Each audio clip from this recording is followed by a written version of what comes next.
We begin with that breaking news. The Justice Department has formally requested to unseal the Jeffrey Epstein grand jury records. After facing pressure from his supporters, President Trump asked Attorney General Pam Bondi to produce any court-approved testimony.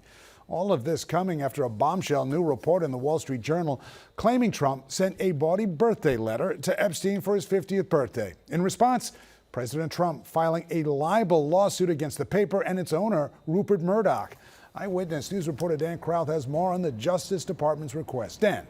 David, we have confirmed the Attorney General filed that motion today in Lower Manhattan to unseal the grand jury testimony in the case. I have the motion right here. She says the case qualifies as, quote, a matter of public interest, and if released, her office will help with the redaction of the files.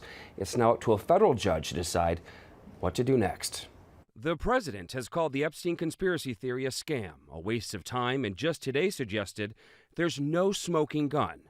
But many of his supporters, even the mayor of New York City, don't agree. I would love to see what's in those Epstein files. I think we all do. I'm eager to look at UFOs. There's so many in history. I'm still trying to figure out who killed Kennedy.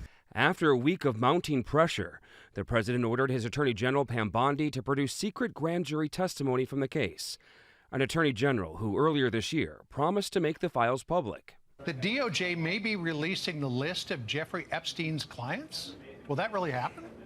It's sitting on my desk right now to review. But since then, the FBI and the Justice Department said the client list does not exist. When I reached out to the Justice Department today for comment, they referred me to Bondi's tweet from last night, saying she'll move the court to unseal the grand jury transcripts. But a former federal prosecutor says that's easier said than done. How rare is this? It's pretty rare to release grand jury testimony, especially if it's not in connection with a criminal trial.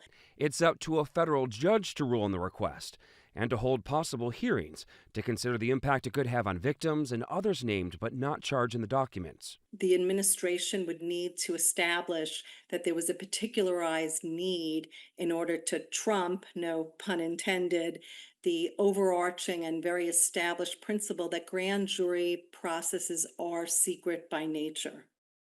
And in another court action today, the president filed a libel lawsuit against the Wall Street Journal. We're still waiting for a copy of it to be released. The Journal reported earlier this week that the president sent a birthday message to Epstein back in 2003, something the president adamantly denies.